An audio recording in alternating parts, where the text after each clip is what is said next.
नर्मदेहर। आज की हमारी इस यात्रा में हम आए हैं कीर्तेश्वर महादेव गुफा। हमारी इस यात्रा में प्रकृति के बड़े ही सुंदर दृश्य हैं और साथ ही एक अंधेरी गुफा जिसमें महादेव विराजित हैं। रोमांच से भरी इस यात्रा का वीडियो पूरा जरूर देखें।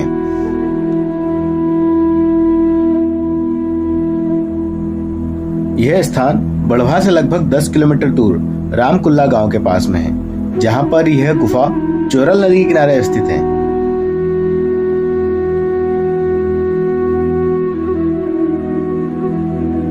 चोरल नदी मां नर्मदा की सहायक नदियों में से एक है, जो खेड़ी घाट के पास उत्तर तट पर मां नर्मदा से आकर मिलती है। जहां पर मां नर्मदा और चोरल नदी का संगम होता है, वहां भगवान चारुकेश्वर विराजित है तथा एक विशाल वट वृक्ष भी है।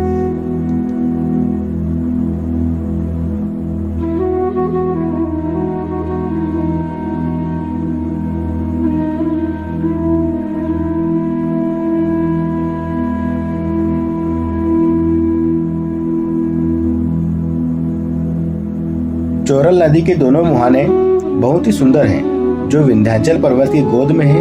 यह क्षेत्र वन संपदा से ओतप्रोत है।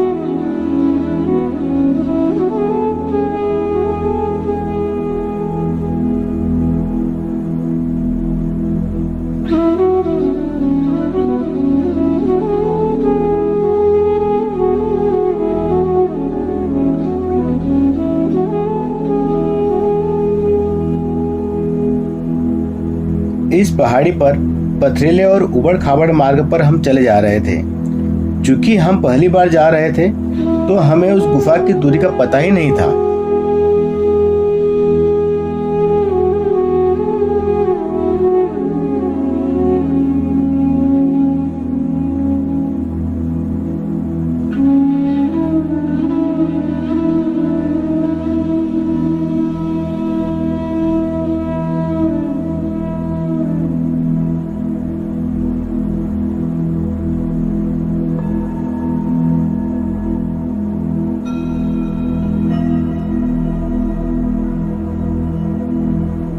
चारों ओर विभिन्न प्रकार के वृक्ष इस ग्रीष्म काल में भी अपने नैसर्गिक सौंदर्य से परिपूर्ण हैं।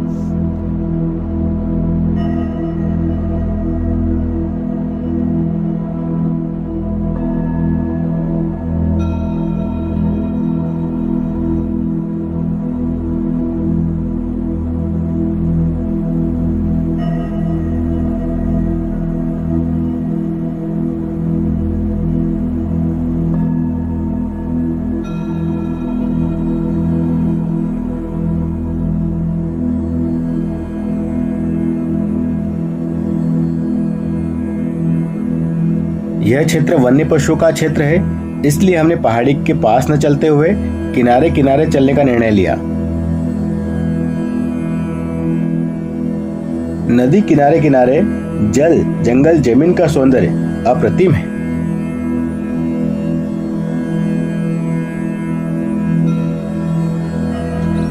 नर्मदेहर हर हर।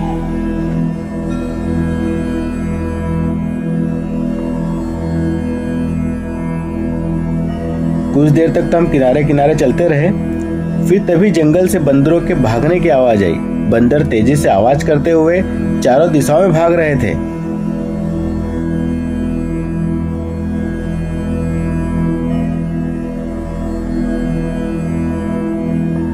बंदरों की इस तरह से कोलाहल को सुनकर और उनको भागते हुए देखकर हमें ऐसा लगा कि कोई जानवर वहां पर है।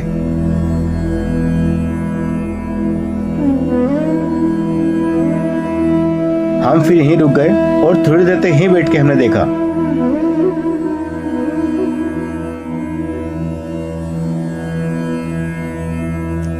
थोड़ी देर बाद वानरों का कोलाहल पूरी तरह शांत हो गया और वो हमारी तरफ ही आ रहे थे।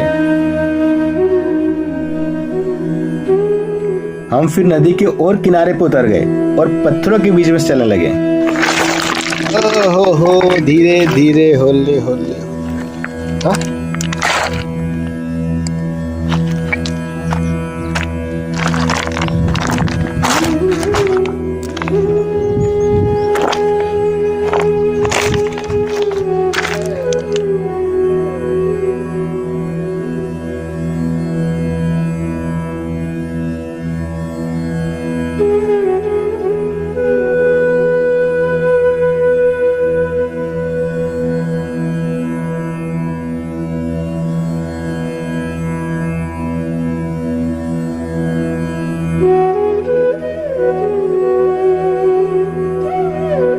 हम धीरे धीरे आगे की ओर बढ़ रहे थे और काले मुंह के वानर हमारा मार्ग प्रशस्त कर रहे थे। उनका इतना शांत बैठना यह बता रहा था यहाँ कोई खतरा नहीं है।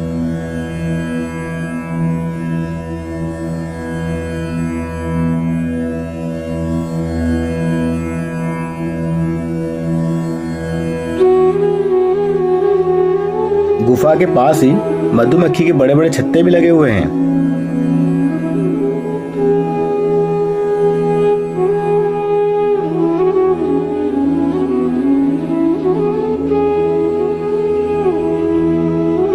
आखिरकार हमें अपनी मंजिल का रास्ता मिल गया और हमें गुफा दिखाई दी। यह गुफा किनारे से काफी ऊंचाई पर है, पर श्रद्धालुओं ने यहाँ पर सीढ़ियां बना रखी है।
आखिरकार हम उस पवित्र पावन गुफा के मुहाने पर पहुंच गए।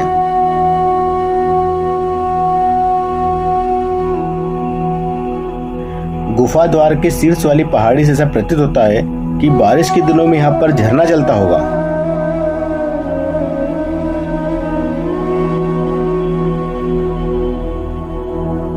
गुफा द्वार पे तो पहुंच गए, पर असमंजस हो रहा था गुफा के अंदर जाए तो कैसे जाए, क्योंकि गुफा बहुत बड़ी है और अंधेरा भी है।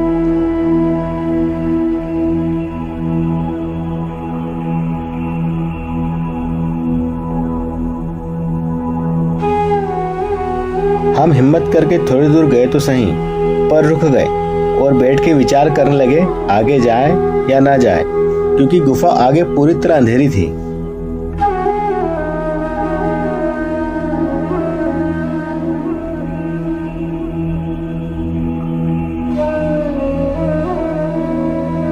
फिर हमने अंदर जाने का निर्णय लिया और हर हर महादेव और नर्मदे हर के उद्घोष के साथ घुटने घुटने चल के हम आगे की ओर बढ़े।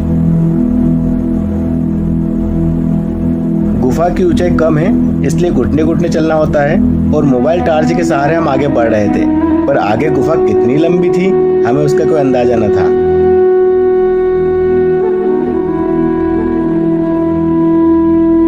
आखिरकार 50-60 फीट चलने पर हमें महादेव दिखाई दिए।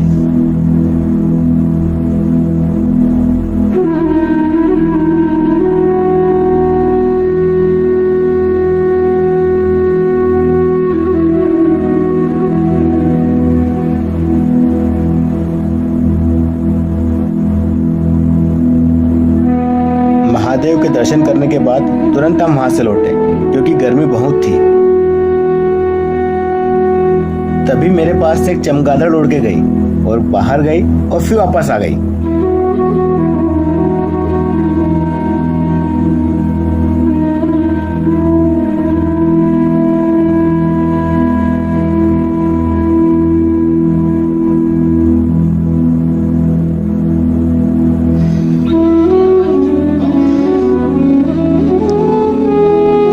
दर्शन के बाद गुफा से बाहर निकलते हुए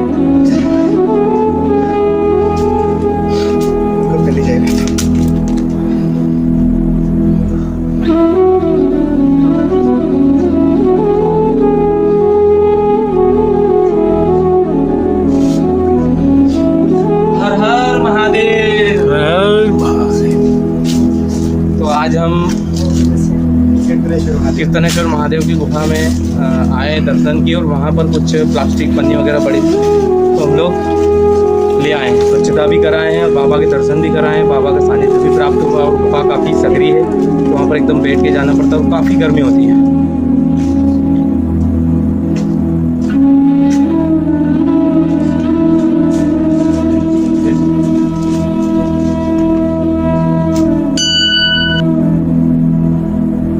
गुफा से बाहर आने पर एक अद्भुत ही आनंद आ रहा था। गर्मी से पसीने से हम तरबतर हो गए थे और गुफा से बाहर निकलते ही ठंडी हवा ने हमें प्रफुल्लित कर दिया था। हमारे मित्र रवि सोलंकी ने भी गुफा द्वार को भी पूरी तरह साफ किया। अब हमने वापसी के लिए दक्षिण तट का रास्ता चुना और यह रास्ता भी नैसर्गिक सौंदर्यता से परिपूर्ण है।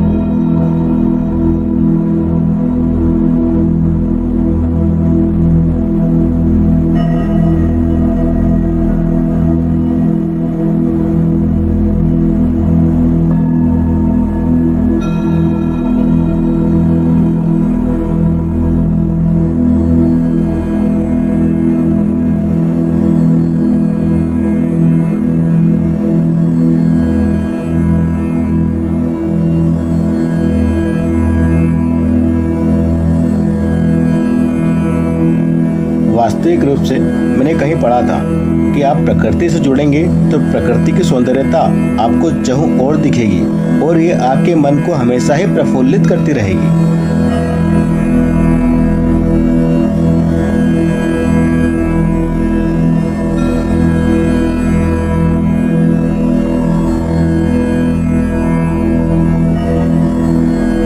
जब भी आपको समय मिले प्रकृति की इस अनमोल धरा का दर्शन जरूर करें। मां नर्मदा रहस्य प्रमोद अत्रे। धन्यवाद।